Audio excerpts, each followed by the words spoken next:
기도하겠습니다. 하나님, 우리를 택하여 잡으시고 이 귀한 날 신중의 신이시오 왕중의 왕이신 하나님께 예를 갖춰 절할 수 있게 하신 감사합니다.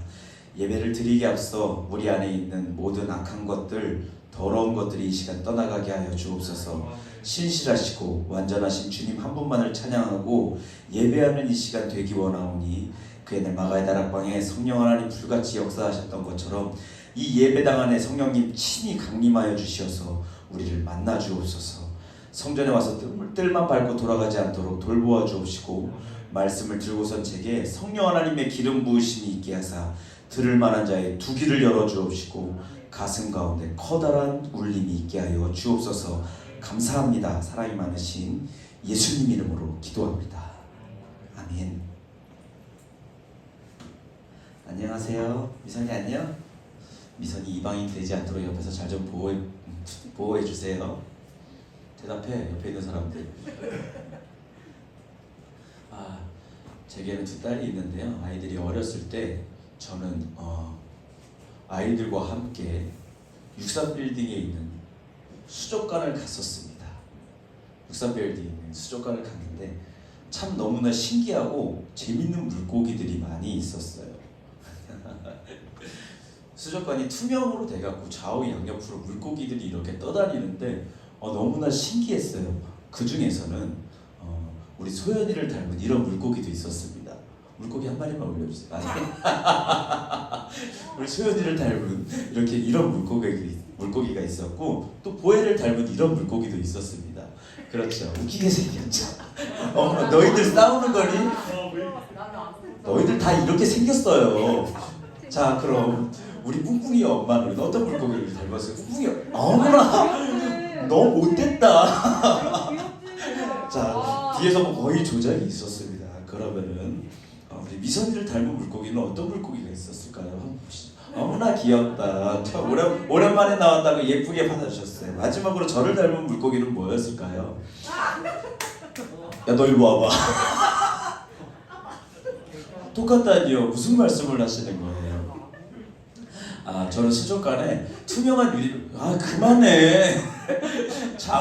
좌우 이건가요? 저 닮은 게 좌우 양옆으로 이런 물고기들이 떠다니는 거 보면서 너무 예쁘다, 너무나 즐겁다 이런 생각을 했었는데 그 수족관이 있기 전에 옛날에 있었던 수족관을 오늘 좀 알아보고자 합니다.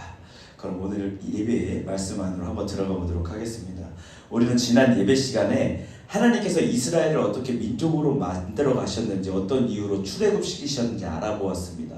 70명이었던 이스라엘 민족이 430년 동안 몇 명이 됐다고 말씀드렸습니까? 지난 시간 뭐 했어? 300만 명. 역시 감사드립니다.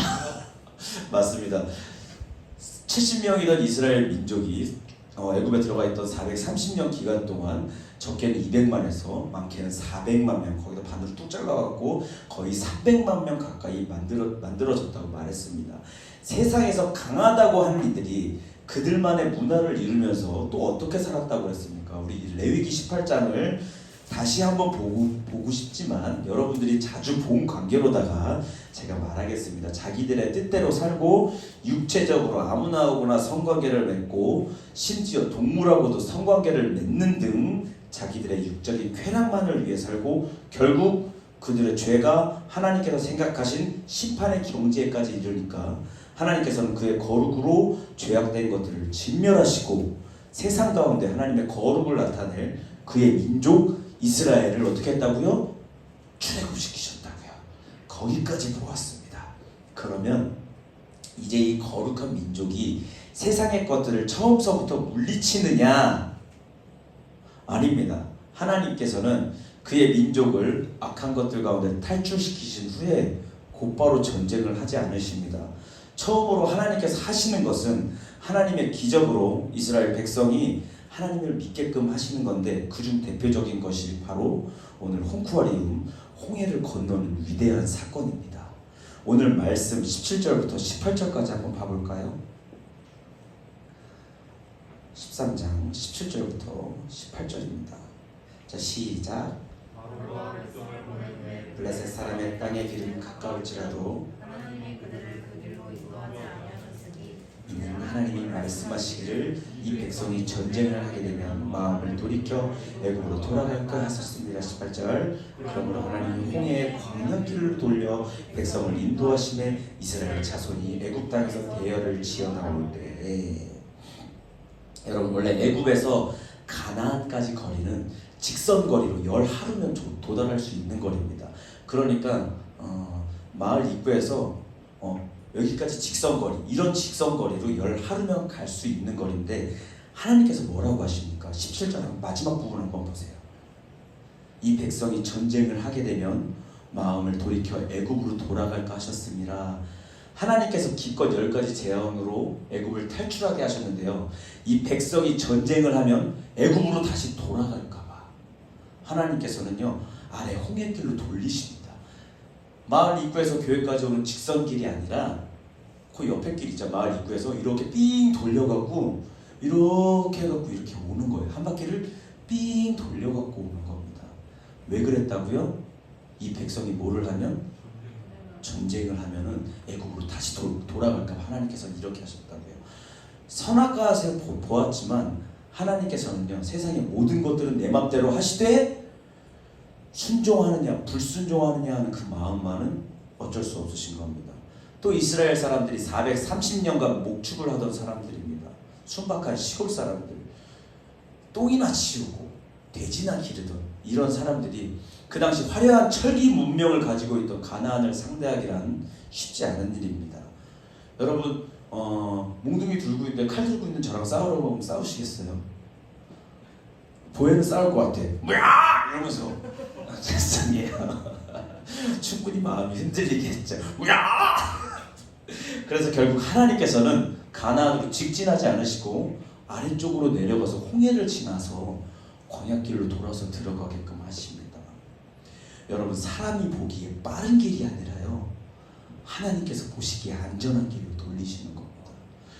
제가 알고 제가 사랑하는 사람 중에 이런 사람이 있습니다. 자기는 전교에서 공부를 3등 4등을 했대. 그럼 그래서 공부를 3등 4등을 했는데 수능을 계속 떨어지는 거야. 수능을 계속 주구장창 떨어집니다. 저는 전교 3, 4등만 했다고 해도 되게 짜증나는 스타일인 것 같았는데 자기는 수능 보니까 계속 자기가 원하는 대학교를 들어가지 못했답니다. 결국 1수를 하고 2수를 해서 3수를 했는데 그 사람이 어디 학교를 들어갔다고요? 백석대학교를 들어갔답니다. 자기가 생각대로는 절대 백석대 이런 데 안 가고 서울 안에 있는 학교를 들어갈 줄 알았는데 백석대를 들어갔답니다. 근데 그 안에서 어떠한 일이 있었느냐?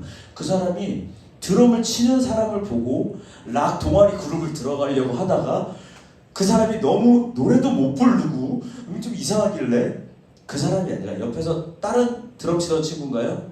다른 드럼 치던 친구를 따라서 그 사람을 따라서 그 동아리를 들어갔는데 그 동아리가 어떤 동아리냐? 찬양 동아리랍니다.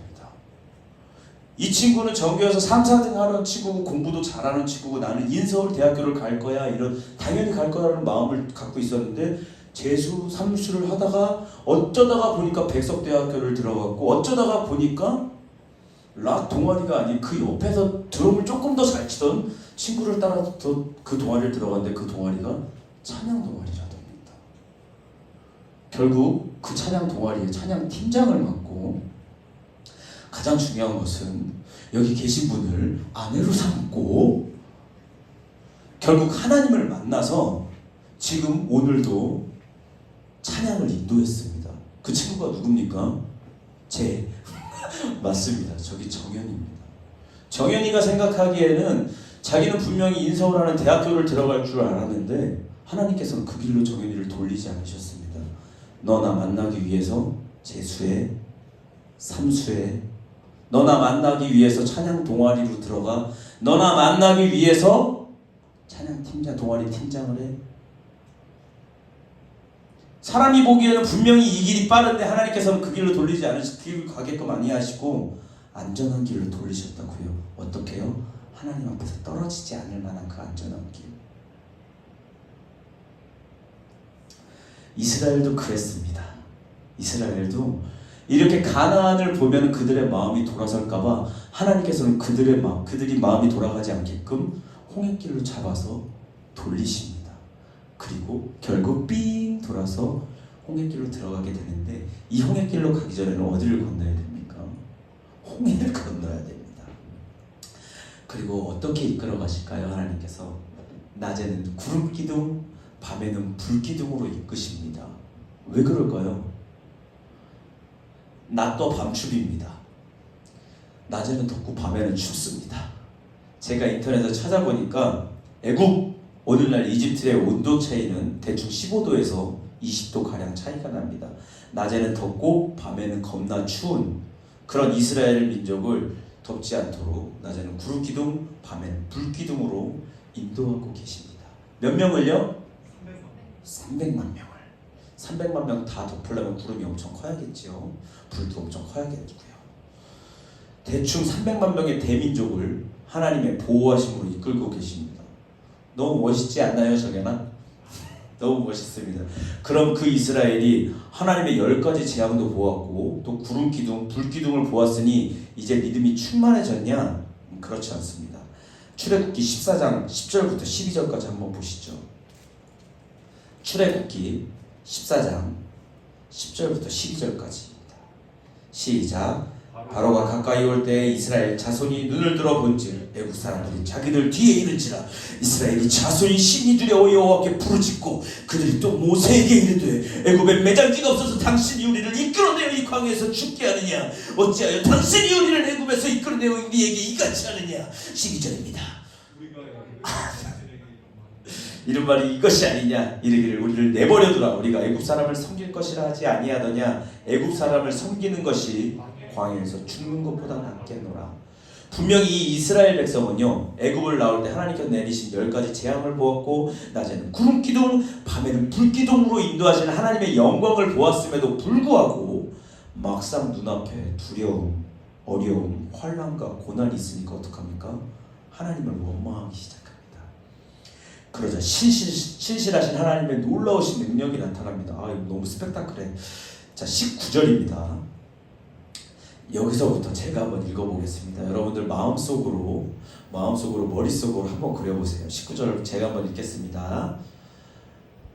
이스라엘 진 앞에 가던 하나님의 사자가 그들의 뒤로 옮겨가매 구름 기둥도 앞에 있다가 뒤로 옮겨 애굽 진과 이스라엘 진 사이에 이르러 서니 저쪽에는 구름과 흑암이 있고 이쪽에는 밤이 밝음으로 저쪽이 이쪽에 가까이 못하였더라.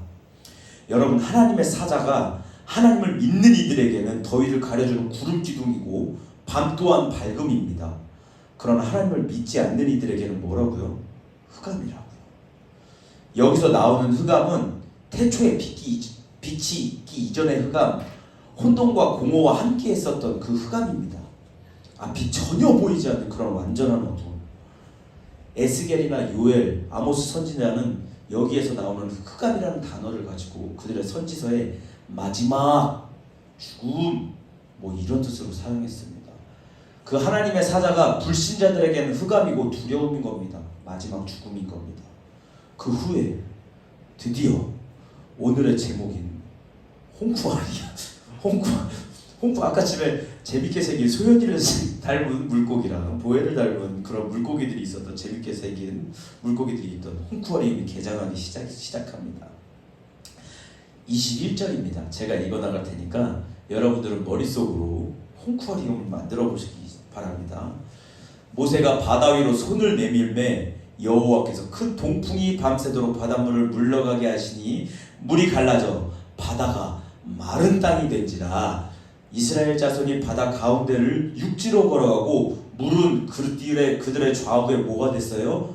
벽이 되니 애굽 사람들과 바로와 말들, 병거들과 그 마병들이 다 그들의 뒤를 추격하여 바다 가운데로 들어오는지라. 새벽에 여호와께서 불과 구름 기둥 가운데서 애굽 군대를 모시고 애굽 군대를 어지럽게 하시며 그들의 병거 바퀴를 벗겨서 달리기가 어렵게 하시니 애굽 사람들이 이르되 이스라엘 앞에서 우리가 도망하자. 여호와가 그들을 위하여 싸워서 애굽 사람들을 치는도다.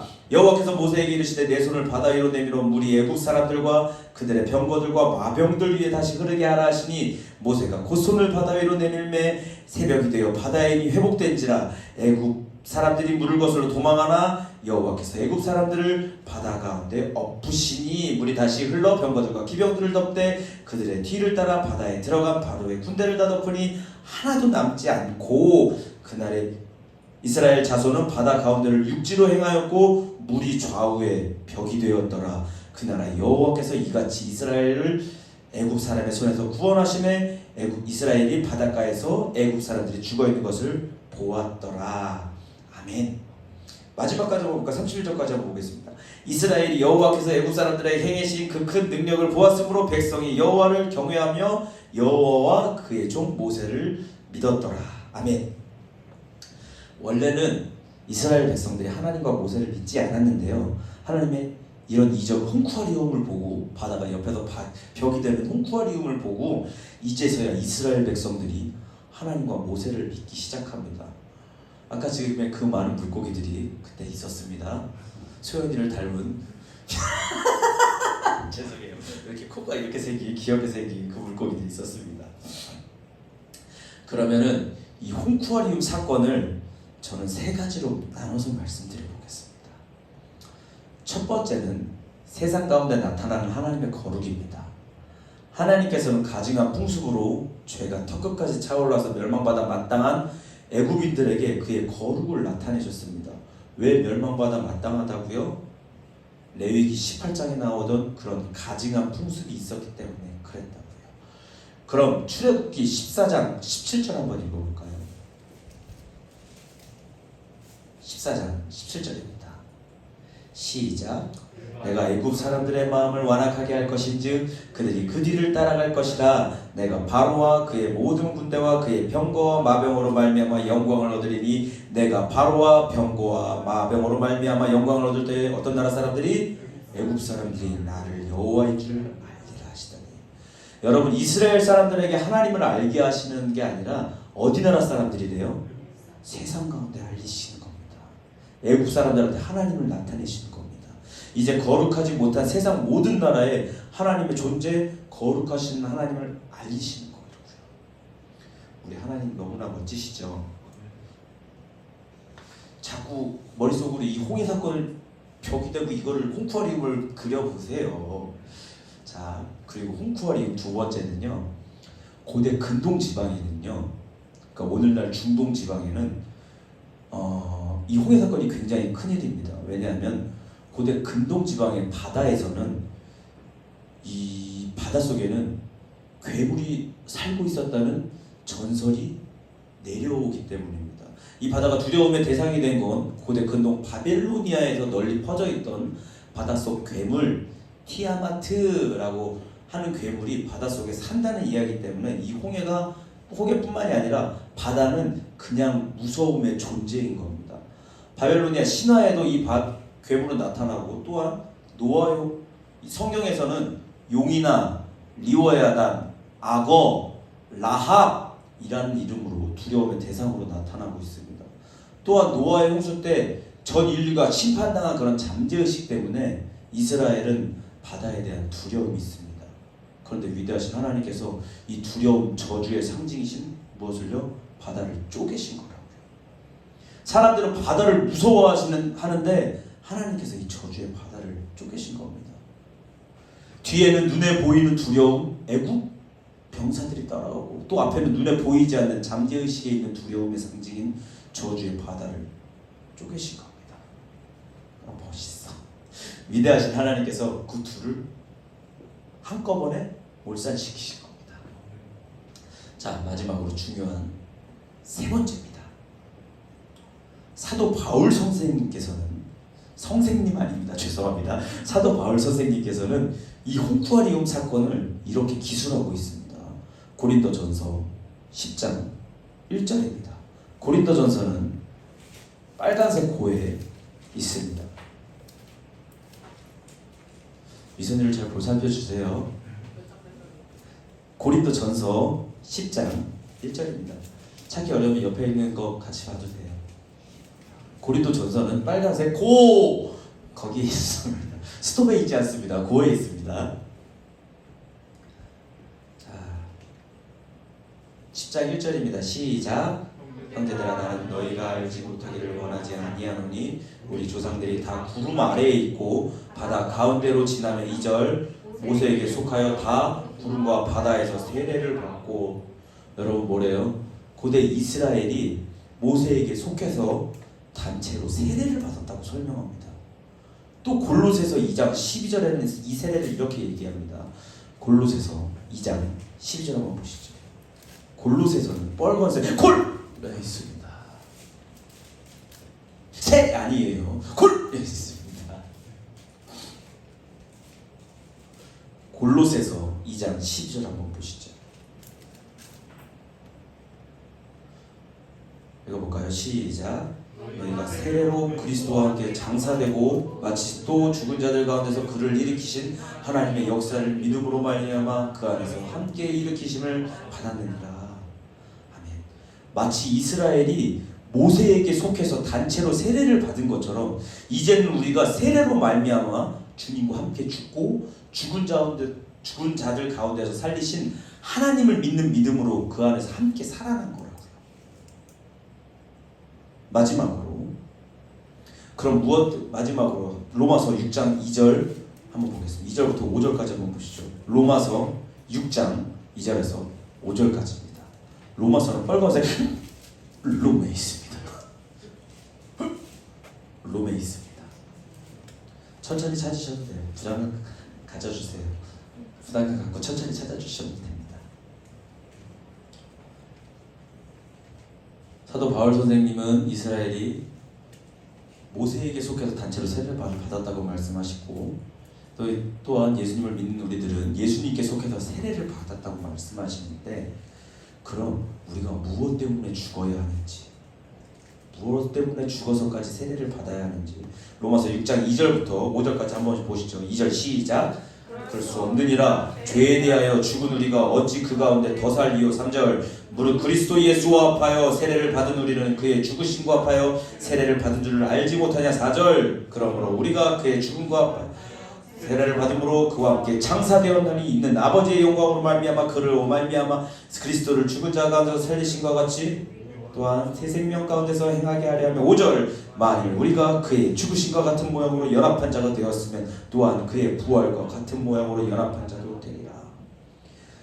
우리가 뭐에서 죽었대요? 죄에 대해서. 누구에게 속해서요? 예수님께 속해서 죄에 대해서 죽었다고 사도 바울 선생님은 이렇게 기록하고 있습니다. 그러니까 이 홍해 사건은 이스라엘이 단체로 모세에게 속해 세례를 받고 또 그 가운데 다시 살아난 것을 의미하는데요. 예수님께서 우리 가운데 오신 이유는 이제는 우리가 모세가 아닌 예수님께 속해서 죄에 대해서 함께 죽고 또 예수님을 살리신 하나님을 믿는 믿음으로써 그 안에서 함께 다시 살아난다는 것을 의미합니다. 예수님과의 완전한 연합인 것입니다. 여러분 우리가 세례를 받는 이유는요. 죄되었던 애굽에 살던 옛사람의 죽음을 의미합니다. 세례의 뜻 자체가 히브리어 원어로 물에 익사하다, 물에 수장시키시다, 물에 수장시키다, 죽다, 죽음과 연관된 단어입니다. 죄 가운데 있었던 이스라엘을 홍해라는 두려움, 저주의 바다에 멸망시키시고 그 모세를 통해서 다시 살게끔 하시는 것처럼 이제는 우리의 옛사람이 예수님과 함께 죄되었던 세상에서 멸망당하고 예수님께 속해서 다시 살아나서 그 예수님과 연합해서 사는 것, 죄에 대해서 완전히 도말하시고 예수님을 믿는 믿음으로서 또한 부활하고 그와 함께 연합하는 것, 이것이 바로 세례의 의미입니다. 홍쿠아리움의 의미. 그런 위대한 일들이 이 홍쿠아리움 안에서 벌어지고 있는 겁니다. 그런 말씀을 정리하겠습니다. 정신 없었죠. 소연이 닮은 물고기도 보고 부에 닮은 물고기도 보고. 자, 하나님께서는요 그의 거룩을 세상 가운데로 나타내시기 위해서 애굽을 10가지 재앙으로 초토화시키시고 세상 가운데 하나님의 거룩을 나타내십니다. 또 다른 죄악된 나라 가나안을 이스라엘을 위해서 초토화시키셔야 하는데 하나님께서는 가나안으로 가는 가장 빠른 길을 택하지 않으시고 그들의 마음이 변하지 않도록 안전한 길을 홍해길로 택하여 돌리셨습니다. 우리가 봤을 때는 이 길이 빠른데 왜 이 길로 인도하지 않으시지? 왜 이렇게 돌아가는 거야 하겠지만 결국 하나님의 선택이 맞았습니다. 우리가 두려워하던 세상 힘의 상징이던 애굽의 군사들 말과 병거까지 홍해에 수장시키시고 또 보이지 않는 두려움의 존재인 바다까지 가르셔서 그 바다를 바라보며 마른 땅으로 걷게끔 하셨습니다. 우리가 육으로 보는 두려움과 영으로 보는 모든 두려움을 해결해 주신 겁니다. 또 이스라엘이 모세 한 사람을 통해서 홍해 가운데 죄에 대한 죽음의식인 세례를 받고 모세를 통해서 이스라엘이 다시 되살아난 것을 보았습니다. 죄에 대한 완전한 도말인 것입니다. 그러면 예수님을 믿는 우리는 어떻게 해야 될까요? 여러분, 예수님을 믿는 우리 또한 예수님과 함께 죽어야 합니다. 애국과 같은 세상 가운데 길들여주고 세상의 풍속을 쫓던 죄되었던 모든 것들, 우리 가운데 찰싹 들러서서 떨어지지 않는 끈적끈적한 죄의 모든 것들을 예수님과 함께 십자가, 저주의 십자가에 못 박아야 합니다. 예수님 못 박기 싫지만, 괴롭지만, 그래야 우리가 삽니다. 그 예수님을 십자가에, 우리의 죄와 함께 십자가에 못 박아야 여러분 우리가 산다고요. 여지껏 이기적으로 살았으니까 마지막으로 한 번 더 이기적으로 살아봅시다. 예수님을 우리의 죄와 함께 십자가에 못 박아야 합니다. 저는요, 제가 살기 위해서 예수님을 십자가에 못 박겠습니다. 네, 저한테 손가락질 하시고 돌을 던지셔도 괜찮습니다.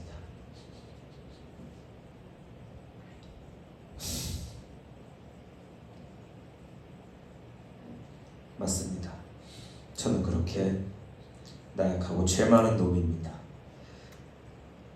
그러나 저는 예수님만 십자가에 못 박은 것이 아니라 저의 죄라는 놈 또한 함께 십자가에 못 박겠습니다. 그리고 그를 되살리신 하나님의 능력을 믿고 또 우리를 부활시키시고 영원히 살게 하실 하나님을 믿고 따라가겠습니다. 이제 예수님과 연합하겠습니다. 여러분들도 선택하십시오. 죄에 대한 완전한 죽음, 예수님과의 연합입니까? 아니면 또다시 세상 가운데로 돌아가 죄를 기뻐 여기고 살기 원하는 육체의 기쁨입니까?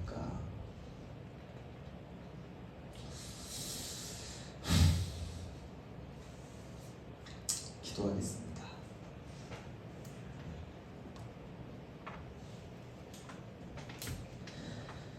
하나님, 우리가 예수님과 연합하기 원합니다. 우리 가운데 더 큰 갈망이 있사오니 우리의 갈급함을 채워주옵소서. 예수님을 얻기 원합니다. 더 원합니다. 의에 줄이고 목이 마르오니 마르지 않는 당신의 영원한 생수로 우리의 목마름을 채워주옵소서.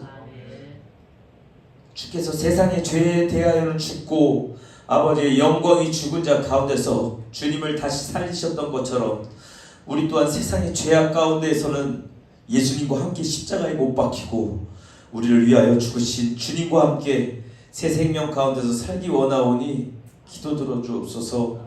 끈적끈적하게 들러붙은 죄악된 모든 것들이 세상의 저주 가운데 완전히 수장되길 소망하오니 주님 우리를 이끌어 주옵소서.